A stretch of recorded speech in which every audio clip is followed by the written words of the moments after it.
good evening. So, pasensya na kayo, late tayong nag-upload today. Tonight na pala tayo ngayon. Nagabihan talaga ako guys kasi grabe nilakad ko muna yung yung kay Arin. Inantay ko muna si Arin na pagkatapos ng exam niya, saka ko siya din na sa city, sa hospital. Kaya nung unang ginawa ko, pina-ultrasound ko siya. Pagkatapos ng ultrasound is niresitahan ako ng doktor, tapos pumunta kami sa isang hospital. Doon namin kinuha yung mga gamot ni Arin, tapos chinik ulit siya nung isang doktor. Kumbaga dalawang doktor yung nag-check kay Arin, tapos chinik ulit sa Arin sa pangalawang doktor. Tinignan yung parang pinisil-pisil yung tiyan niya, tapos tinignan yung ilalim ng bibig niya, yung gano'n. Tapos yun lang yung pangalawa, tapos binigyan ako ng gamot. Tapos sinabi ko ang lahat-lahat na ganyan. Umiyak nga siya kagabi. Grabe yung iyak niya kasi masakit yung tiyan niya. Tinanong ako ng doktor kung ano daw yung pinainom ko. Pinakita ko yung kung ano yung pinainom ko. Yun yung, kaya ko nalaman yung gamot na yun. Kasi nung andito pa yung asawa ko, nung dinala niya si Arin sa city, yung pina-check up niya sa hospital, is maganda yung gamot na yun. Yung nakagaling kay Arin. Kaya mas sumasakit yung tiyan ni Arin, yun na yung binibili ko. So, gumagaling naman si Arin. Saka si Arin, sa mga nagtatanong po pala kung napurga na po si Arin, napurga na po yan si Arin. Napurga na po yan si Arin. Hindi lang si Arin, silang lahat. Silang tatlo ni Arin na RG, Ayman. So, yun nga. Masailan lang talaga si Arin. Hindi ko alam kung anong kinain niya kahapon. Hindi ko alam kung anong kinain niya. Basta nakalimutan ko na. Saka siguro binigyan siya ng batang dahil nung tawag dito yung kaklase niya, kasi yung kaklase niya na pamangkin din ng asawa ko is pumunta dito kahapon nakipaglaro kay Arin. So may dala siyang chips ba, kumbaga baka yun yung binigay kay Arin. So yun nga, first time ko nakapunta sa dito. Ayan, first time ko nakapunta dito. Dati hindi kami pumunta dito sa asawa ko, yung asawa ko. Doon kami sa isa.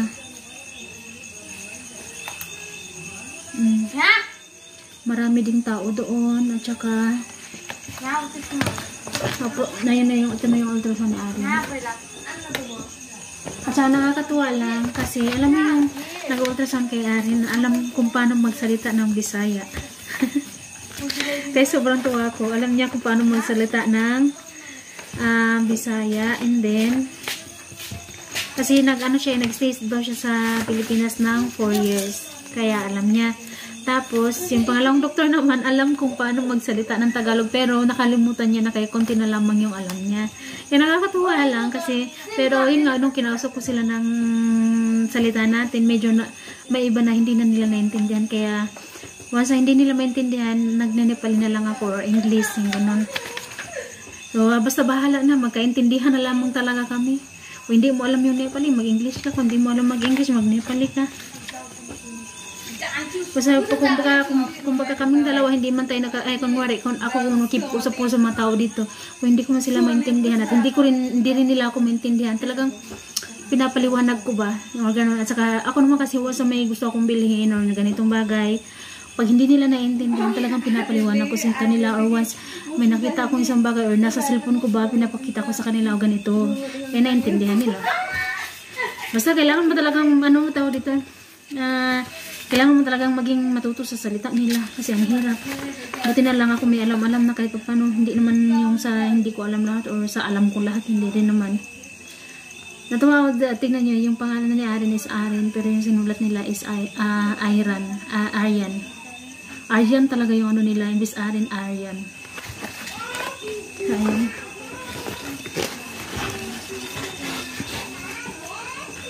Hindi ko alam kung paano tumingin sa mga ganitong sulat-sulat na doktor na to. Hindi ko maintindihan yung mga ganito So ayan, ang ganda ng notebook nila. Naalala ko tuloy dati nung sa Malaysia pa kay Ayman, nung pa-check ako kay Ayman, may ganito rin silang binibigay. Ang ganda. So ayan, at saka ito yung binigay na gamot. Ito yung vitamins na Arin. And then, ito yung gamot niya. Anong pangalan nito? Norbint D. Oo, Norbint D. Tapos ito naman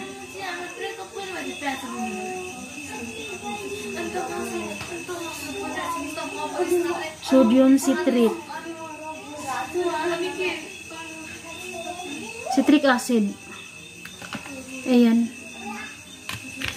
Itong tatlo yung binigay sa kanya na gamot ito. So, hospital nito dito medyo may social, may kamahalan din talaga. Pero hindi naman yung as in yung mahal. Na makakabayad ka ng ano. Pero iba yung sa ano. Tawag dito yung makakabayad ka ng 1,000 plus. May sobre din sila pag ganyan. Ito yung sinulatan ng sa ano. Sa ano ko dito niya sinulat. Pinasa niya ako doon sa isang hospital. Na kailangan ko tong gamot na to. Kaya ito na yan.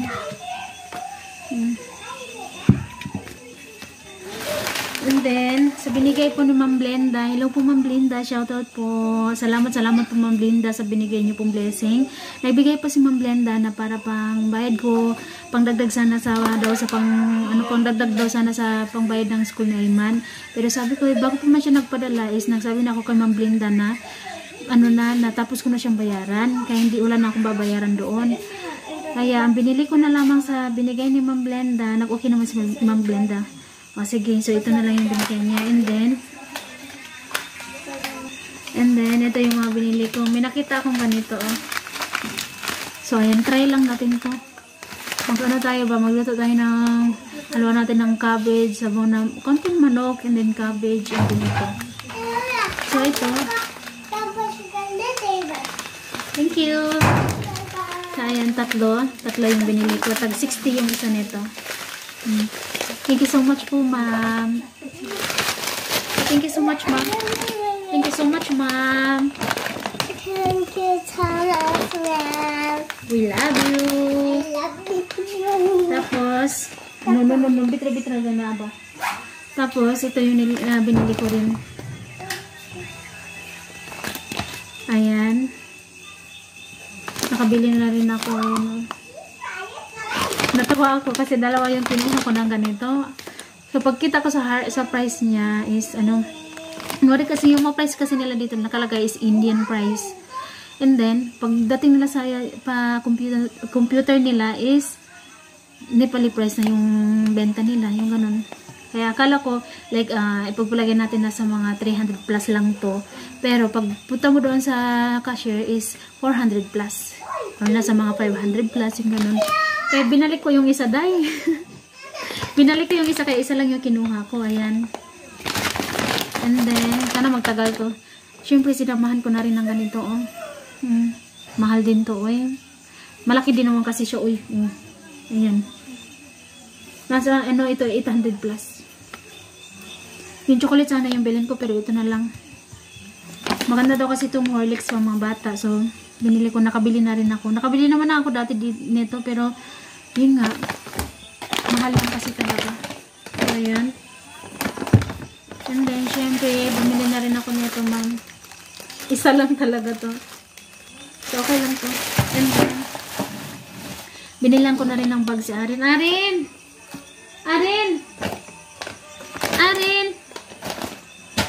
Ang bala ko sana, bibilihan ko sila ng mga sapatos at saka bag. Pero dyan ako, hindi kayo naman mamixin. Yan to. Kaya naano siya ng luod. Ayan. Thank you so much, tita. Thank you so much, ma'am. Masaya niya kasi binabilang ko siya nito. Pero yun nga, baso dalang dulo, mama, bikin pizza. Pero yun nga, pagdating namin dito, nang binigay ko to kay Arin, nakita ni Ayman na si Arin lang yung nabilhan ko. Mami, kaya ba nung niya? Si Arin, no, bitra pala mami kamsa. Na si... Pagpakita ko nito kay Ayman, parang makita mo sa mukha niya na saan yung akin, tapos ang lood siya. Parang naging natamlay siya ba? Pero sabi ko naman sa kanya, pinaliwanag ko naman next time na lang ha, kasi si mama hindi nagsakto yung pera niya, sabi ko sa kanya. Ang bala ko kasi talaga dapat, bilan ko sila ng bag, tagi-isa, and then sapatos, kasi taglamig na. Simula nga yung araw na to guys, yung araw talaga to nag-start, yung malamig na talaga. Grabe yung hangin. Diba nga madalas na ako nag-open ng bintana sa may living room. Ang hangin kaninang umaga, grabe yung lamig. Kaya tinakpan ko ulit. Tanghali ko na pagka alas 11 naman ata siya binuksan. Pagka alas 11 na ako na siya binuksan. Kaya kailangan na magsapatos nila sa school. Yung dalawa kasi yung sapatos na Iman. Isa color black and then puti. Yung puti niya naman hindi na nagkapareho. Kasi pinalitan ng kaklase niya. Nung tinanong ko naman, nung magbayad ako sa school na Iman, tinanong ko kung tinignan ko yung mga sapatos ng mga kaklase niya. Hindi rin naman sinunog kay Iman. Yung isa, yung size 12 nga, pero basta hindi yung kay Iman. Parang luma na yung isa. Yung Iman, yung sapatos kasi ng mga bata, iniingatan ko talaga yan guys. Yung kay Iman naman kasi maganda pa. Tingnan, pakita ko sa inyo para maintindihan ninyo. So, thank you so much po nito mamo. Ayan. Saya ni Ari. Maganda man siya dito. Sana matagal itong masira.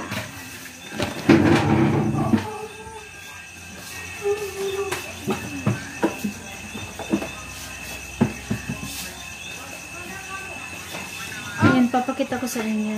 Yung ito, yung sapatos niya, ayan.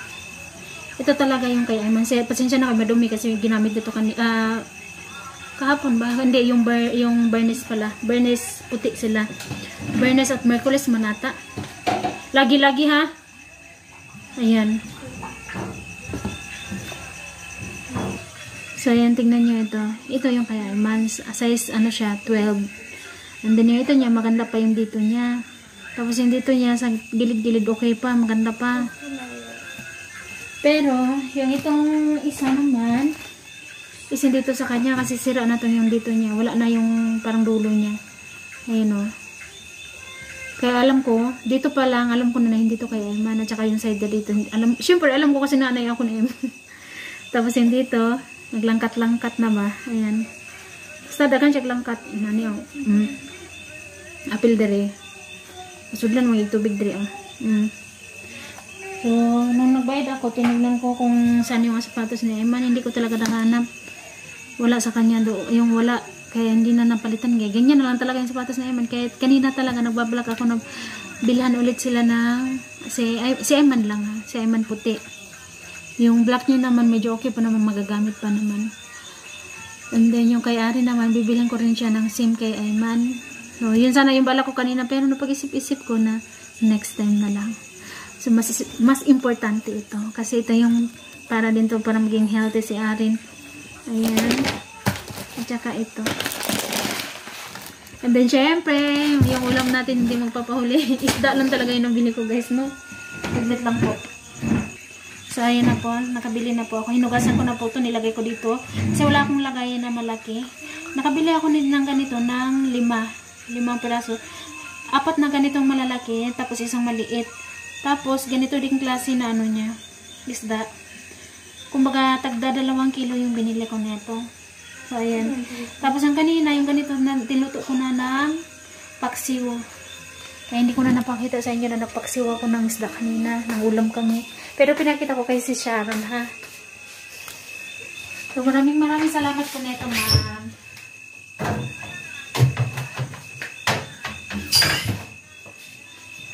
Maraming salamat po, Ma'am Glenda. Basta salamat po talaga. Nakailang thank you na naman ako. Basta masaya lang ako. Thank you, ma'am. At saka, syempre, may natira tayong paksiw. Ayan. Dinamihan ko talaga yung sabaw kasi para may sabaw yung ating ulam ba.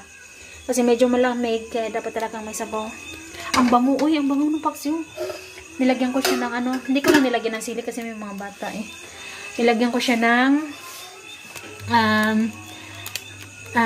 onion. Wala ding garlic. Wala kaming garlic. Naubusan. Nilagyan ko ng onion. And then, ginger. At saka, ano pa ba yun? Yun lang. And then, asin. Yun na yun. So, maraming salamat po, Ma'am Brenda ulit. And then, great ko nga po pala ng happy birthday si Ma'am Sheila. Ma'am Sheila, Maraming salamat po sa tulong mo po sa amin, Ma'am Sheila, and happy birthday po, Ma'am Sheila. Allah bless you more. Ingat-ingat po kayo palagi. Saka si Allah na lang bahala magpalit sa kabutihan mo sa amin, Ma'am Sheila. Salamat po, Ma'am. Si Ma'am Sheila yung nagdagdag sa pangbayad kay Ari, sa school ni Ayman. So yun, nandito na kami sa pangalawang market namin, banda sa amin ito. Pero medyo malayo-layo pa tayo guys sa pag-uwi. Pupunta pa tayo sa pinakaunang market. Tapos magta-tricycle pa tayo. Yung mahal. Yung pagpupunta ka dito sa pangalawang market, mahal yung bayad. Tapos yung school na Ayman doon naman sa unahan. Si Ayman kanina pa ata nakauwi. Mag-alas 5 na kasi guys. Hoy, Arin no. Yung binili ko guys, yung buhay na isda oh. 500 plus yung mababayaran ko. Ayan. Ganitong klase lang yung isda yung meron sila. Ayan. At saka yung ganito.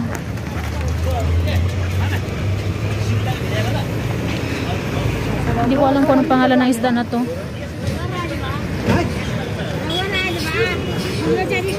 Grabe yung daanan. Abog. Grabe ka abog. Grabe ka lubag. Natawa ko kay Arin kasi sabi ni Arin, Mama, bakit ganito yung bus, Mama? Palaging, ano tawag dito, kung sa Bisaya pa, para moralisikik untol-untol ba? Na, ang kakapin ako sa biyahe, nawa akong kakapin sa biyahe, kinagatawa ko kay Arin. Bumili na ako ng dalawang klaseng isda, yung isa buhay, yung isa ito patay na, parang ano na siya, hindi na siya fresh. Pero okay lang, sariwa pa naman siya tignan eh.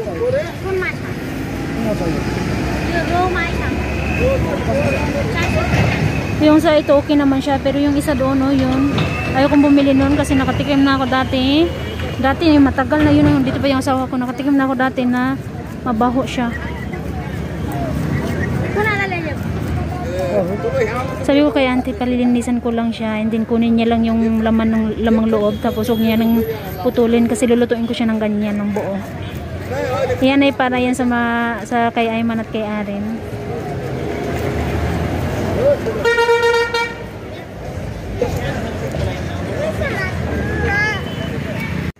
So ayan, check up ko na si Arin. Na-ultrasound ko na talaga siya kasi umiiyak siya eh. Natutuwa ako sa doktor guys kasi alam niya mag-Bisaya. Alam niya mag-Bisaya, alam niya din mag-Tagalog.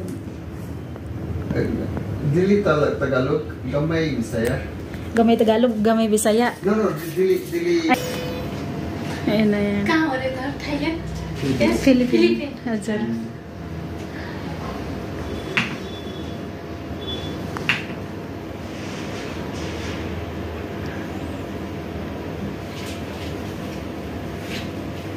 Ba't sa libot sa? Hindi pa rin? Where do you marry? Dubai? Talaga ma'am. Sa lahat na aking mga sponsor, thank you so much po. So, dito na lang guys. Bye-bye everyone. Thank you so much. Bye-bye. God bless everyone. Good night. Thank you so much. Bye.